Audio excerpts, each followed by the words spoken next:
Well, hello, and thanks for joining us for another edition of Mid-American Gardener. I'm your host, Tanisha Spain, and of course, this is our stay-at-home edition of Mid-American Gardener, where you still get to have access to our experts, ask them your questions, and of course, they will bring their show and tell. So let's jump in and have them introduce themselves and tell you a little bit about their specialty.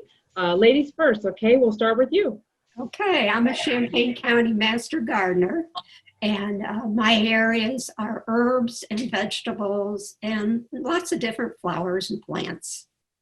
Okay, wonderful. Richard? Hello, everyone. Richard Henschel. I'm a horticulture educator, and I'm located up in northern Illinois, and my areas of specialty, if you're going to call them that, are going to be woody ornamentals, turf, areas of that nature. Wonderful. All right, and John? I'm John Bodenstein. I'm a Vermilion County Master Gardener, and specialties, I guess, perennials, hostas, some vegetables, trees, shrubs. Okay, all right. Richard, I've always wanted to ask, and I may have already asked this on another show, are you 5B as well? Are you zone 5B, or is it different up north? No, I'm 5B. 5B, The very top part of the Galena territories up in northwest Illinois would be a zone colder. And if you look at any of the zone maps, it's very clearly that little finger just sticks right down and they get nailed before we do. Gotcha. Okay. All right. Thank you. Okay. So we'll start with show and tells like we always do. And Kay, what did you bring today? Well, I have this, it's a pepper. It's a sweet pepper, and it's called Nepalese bell. And you can see it's kind of bell-shaped. That's how it hangs on the plant.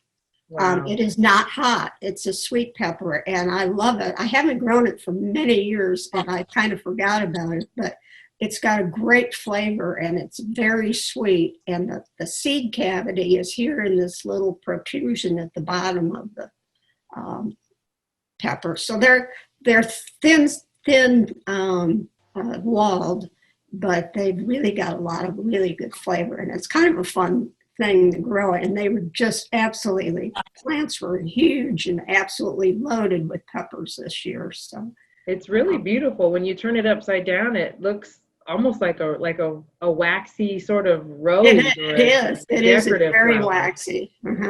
It's Very it's pretty. Did you say it was a hot? No, it's not hot. It's not. Sweet pepper. Okay. Gotcha. So how exactly does that one, in relation to like a green pepper or a yellow, does it have the same growing time, or do you harvest it later in the summer, or? No, it was about the same as my other peppers. It did actually ripen a little later. Mm-hmm. But and what are your favorite recipes for that kind of pepper? Oh, I just eat them raw and put them in anything. Yeah, I mean, you just use them like you would any other sweet pepper. Yeah. Whatever you like them in. But I've been eating them raw a lot. Gotcha. Well, it's very pretty. Thanks so much for sharing. All right.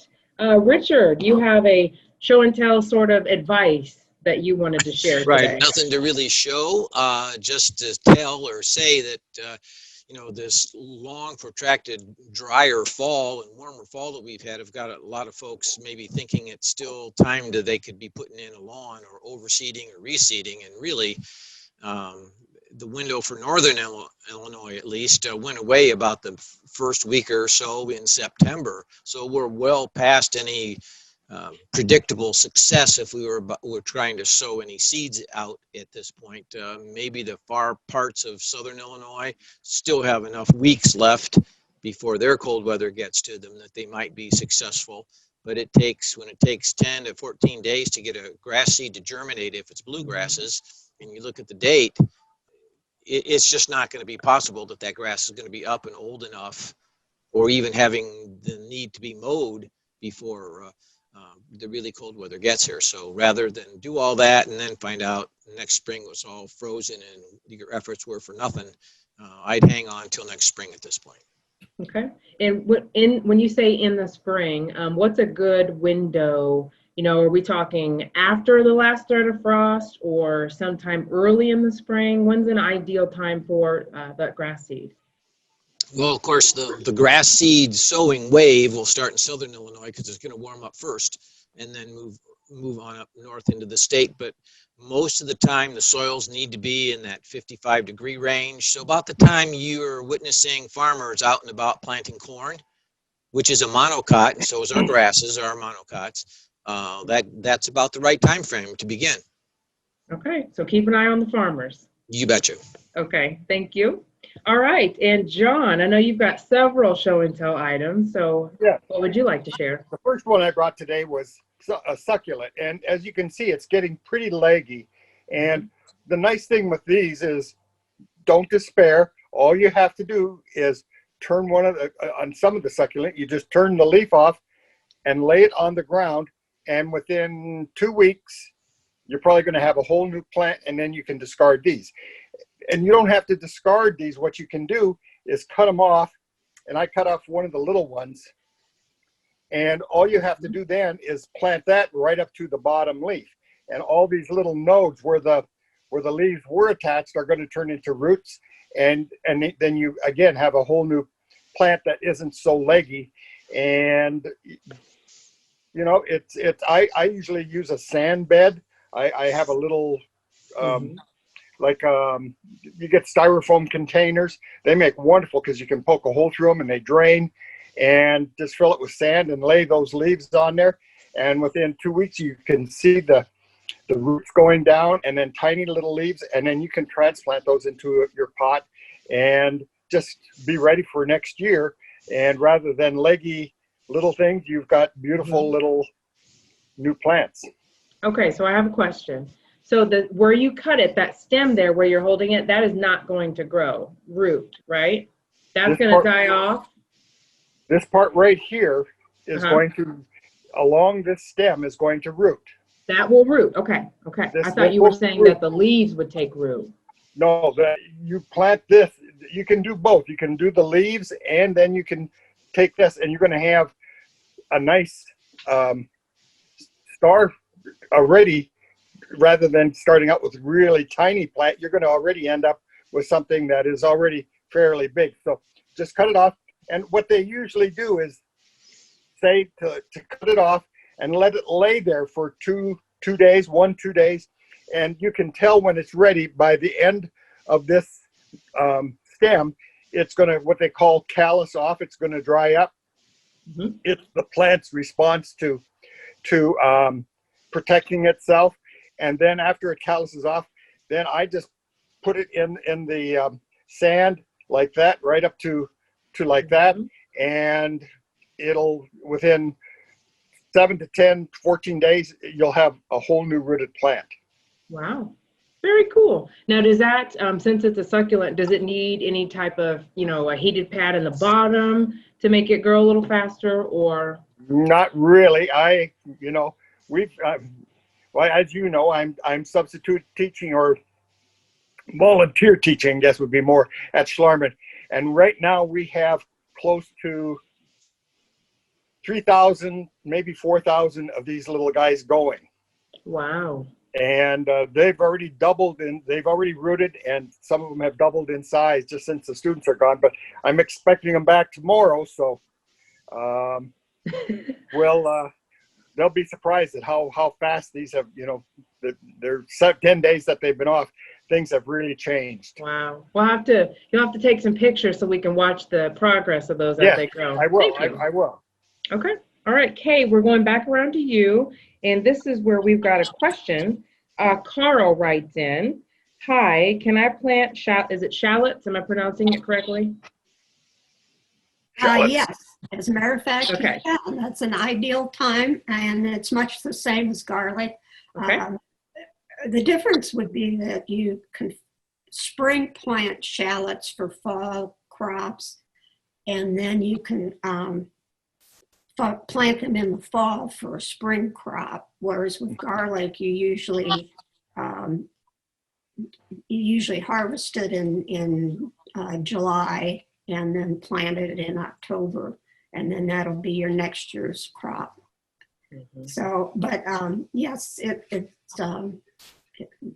works very well. You want to plant them about 2 inches deep and about 4 inches apart on loose soil. And if you plant them now, you're going to get much bigger shallots the following year. You can do it in spring, but you're going to get mine almost double in size if I plant them in the fall compared to if I plant them in the spring. All right, thank you. All right, Richard, we're going to you. Question 921. This is about a maple tree from Jerry. He says, our healthy, mature red maple tree developed many dead branches last year and more this year. I fertilized both years, but with no apparent results. Is there any hope for this tree? Never miss the show, and Tanisha's doing great. Thank you. I appreciate that. So, all right, your thoughts on the maple? Okay, and I'm basing this off of the picture or two that was sent in along with the question, and we had in the part that would have been great to see would be how that trunk is going into the soil. The picture kind of just truncates it off, and I can't quite tell, but if I'm going to do somewhat of a guess here and suggest that it's probably at this point in time in its age had not developed the truss roots it needed, and given the age, and I'm going to guess 20 years plus, you may have by now some girdling roots involved, but certainly without the proper truss roots, the root system isn't just able to function as it should. Those roots are maybe girdling other good roots in the action of circling around in the soil. And that's one possibility. The other is, and we hope this isn't the case, but if there is one of the wilt diseases in the soil, and I'm not suggesting there is, and you would have to confirm that through lab, that these wilt diseases literally clog up the veins and arteries, the vascular bundles in the tree, and the tree root system has energy, the trunk has energy, but it's not making it all the way up to the foliage because of the vascular disease, and then you're going to get decline of the picture I'm looking at. There's an awful lot of that canopy that seems to be impacted. I think one of the tail end was, is there any hope for this tree? Fingers crossed, but I'm going to guess here for you that next year it may not even, some of those impacted branches may not even leaf out at all. And what is going to leaf out may fail sooner into the season than later. So no, down the road, enjoy it for what it is, but eventually the tree will continue to decline to the point where it's you're going to warm yourself by the hearth with it later on. Gotcha. Gotcha. So prepare for that, right? Yes, that's right. Okay. All right. Thank you very much. John, we are back around to you for another show and tell item. Okay. I brought another plant in, and this is, I'm propagating, at this time. This is a strawberry begonia. And the way you propagate that is kind of like, I guess one of the reasons they call it a strawberry is because it sends out these little shoots. If I can get it on there. There we go. Perfect. And all you have to do is just let that touch soil also, and it's going to root. And then once it has established roots, then you just cut this stem, this little feeder root or feeder stem off, and you've got a whole new plant. This is kind of like some of your house plants in that they do not like water on their leaves. Water it like, there's a number of things that will rot pretty easily, and this is one of those. So water the ground only, or water from the bottom, but don't just sprinkle on top, because you'll find that it does not like that, and you'll end up with some leaf damage, and maybe even, and don't overwater. These do not like to be overwatered either. So you can see. So are you bringing those in to start it? New starts for next year, next spring.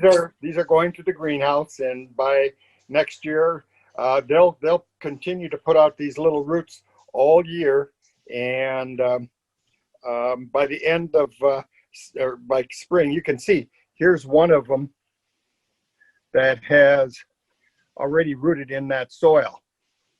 So you can see it. I missed that and the stem must have, or the plant rested on the soil long enough so I could dig this up and put it in repot it, and I'll end up with probably I'd say a dozen plants out of this one by spring.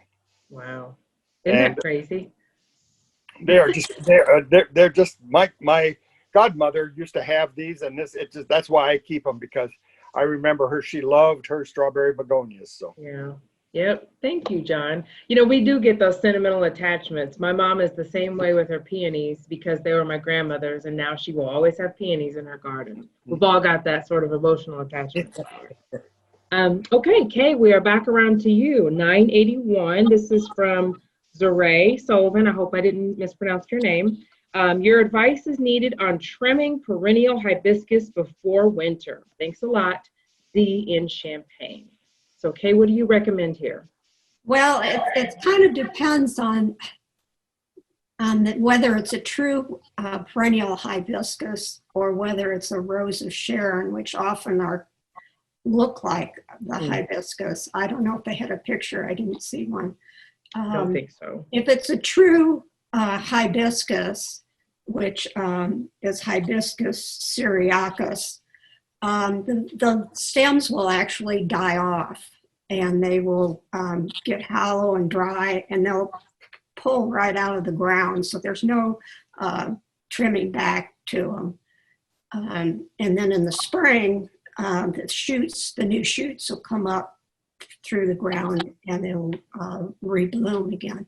And I actually have one of those. The Rose of Sharon is more of a bush, like a woody bush, but the flowers look very similar to the hardy hibiscus, and some people do call them hardy hibiscus.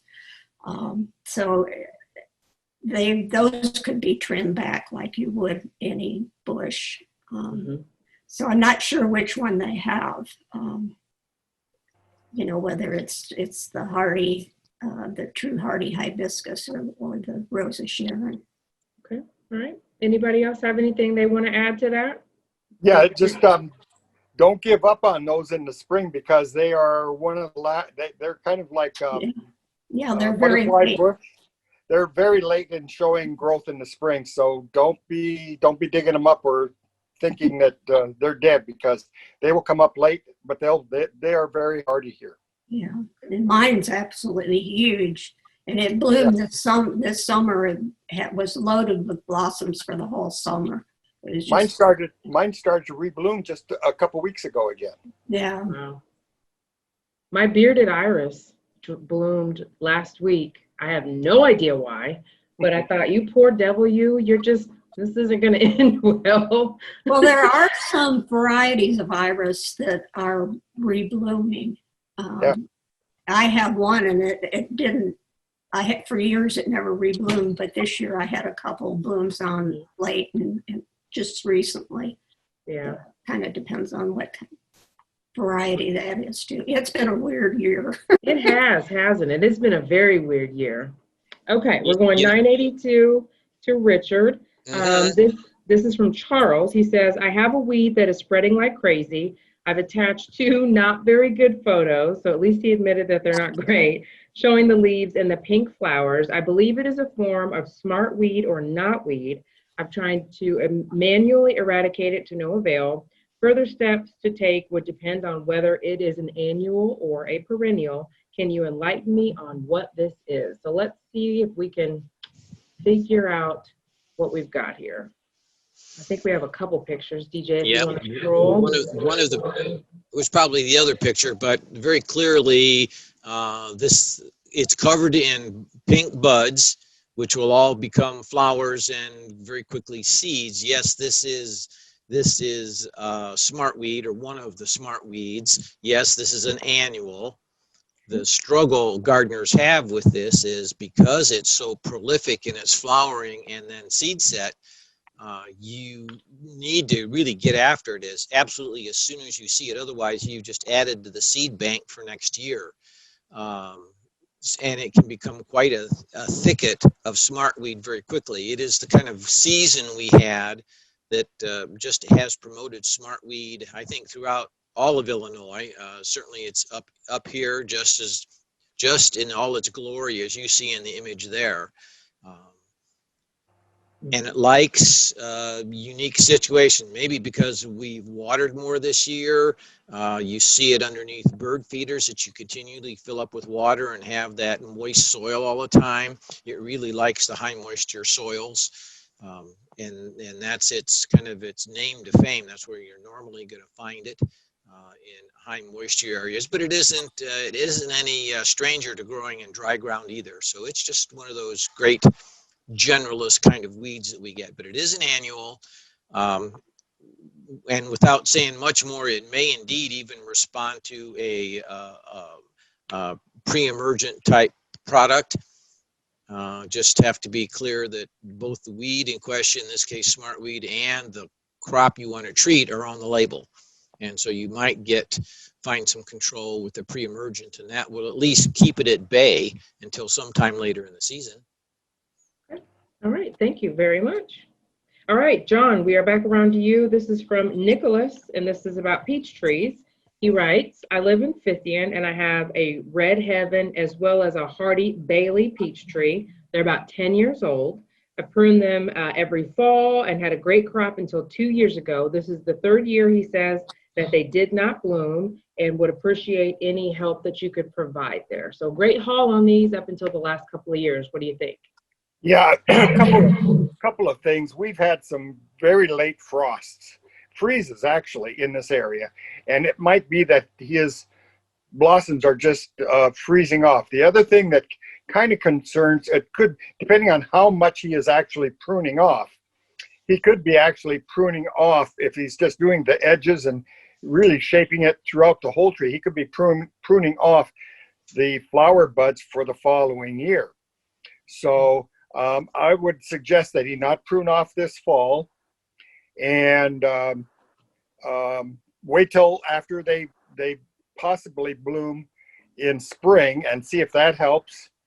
The two varieties he has are mid to early bloomers, and he may want to try a late blooming. And I forgot to go get a late blooming variety for this area that might, if we continue to have these, warm springs, and then all of a sudden we have that 1 or 2 really cold day freezes, and which actually freezes off the small fruit or the blossoms.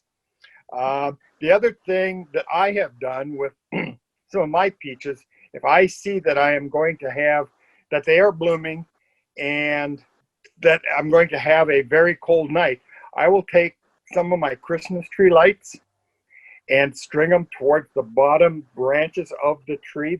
And these are the old varieties, like the C9s, the ones that get really hot, and just string them around. My neighbors think I'm crazy when they see me out decorating my I did it for my apricot trees especially, because those are so very sensitive. But some of my peach trees also, I will put that, and just the warmth from that will kind of go up throughout the tree, and just enough, if it isn't, unless it's a really, really hard frost or freeze, will protect some of those blossoms. So it's a couple of ideas. I want to get in there, John. We have a couple minutes left. Question 931, similar to this one. This person, Christine Cox, writes in, her gooseberry was very bushy, but no berries at all this year. I wondered if it too got affected by that late frost that we had. Same thing. I'm thinking it was, because I have 3 different gooseberry trees, and my Pixwell, which is up towards the top where the ground is a little bit warmer, did wonderful. The 2 down lower where it is normally cooler did not have any blossoms on this year either. And actually one of the I actually lost. So I think it probably was budding out, and the frost got it, because then they tend to dehydrate themselves, just kind of like roses. You know how they say not to prune those, because then that new growth will just completely destroy the plant. So one of those, and one of them that does do very well, the varieties, is called Pixwell, Pixwell, and it's a wonderful gooseberry and very prolific. Okay. All right. Kay, I know you grow a lot of herbs. What do you do to close down your beds for fall, or do you close them down, or do you let them reseed? What do you do in your herb gardens? I harvest and dry, and then just let them go. I usually dig up at least 1 or 2 rosemary plants about this time of year and get them in the house. Any of the other tender perennials that I choose, I'll dig up, but mostly just harvesting. John, any winterization tips from you? We got about 1 minute left. One of the things I've done is go out to my herb garden and some of the tender perennials, lemon verbena, rosemary, some of those things I actually dig up and I will bring in. Some of them I will go dormant. I take this to the basement, let them go, like the lemon verbena. It looks completely dead, loses all its leaves, but I bring it up in the spring and replant it. And within a week, I've got leaves coming. And so some of those, the perennial herbs, I dig up and try to save. Some of them have gone to the greenhouse. I know I've got a couple of beautiful, beautiful rosemaries that are just doing great. So. Yeah. Okay. Well, thank you guys so much for your time and talents and your show and tells. Really appreciate it. Thanks you for joining us and for keeping up with us during this crazy year that we've had. And we will see you next time. Good night.